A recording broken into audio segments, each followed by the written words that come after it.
8.4 says the line g of x is equals to ax plus b is a tangent to f at the point of intersection of f. Determine the equation of g. So we're looking for the tangent to f at f's point of inflection. Remember, the point of inflection is where the concativity changes, which should be somewhere around here. So to find that point, we need the second derivative. Now, using our first derivative, we can get our second derivative as minus 6x plus 12. Let's shift this over to the side.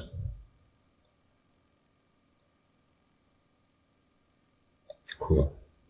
So now that we have our second derivative, we know that when our second derivative is equal to 0, that's the point of inflection. So minus 6x plus 12 is equal to 0.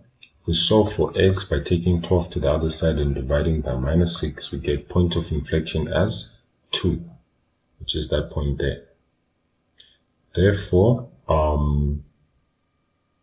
we can use this x value of 2 to find the tangent to the graph at that point 2.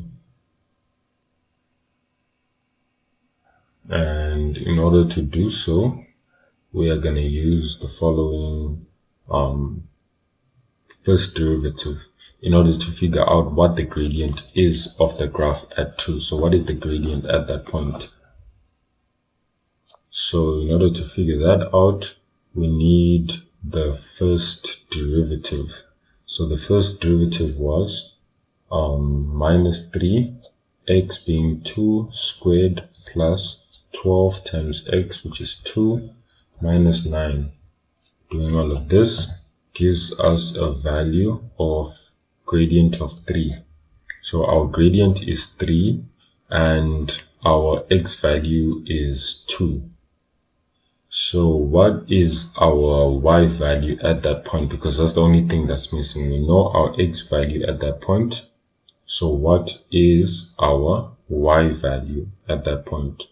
Now, to get our y value, we simply put 2 back into our original equation.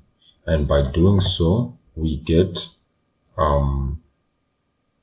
so f of the original function, if we put 2 in there, we get 2 out.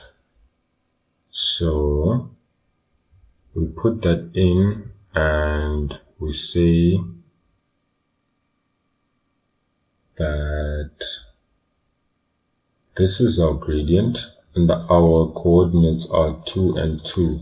We have the gradient and the coordinate. All we need to find is the value of c. So y is equals to mx plus c. Y is going to be 2, gradient 3, x2, and c. So that will be 2 minus 6 is equal to c, which will be equal to minus 4.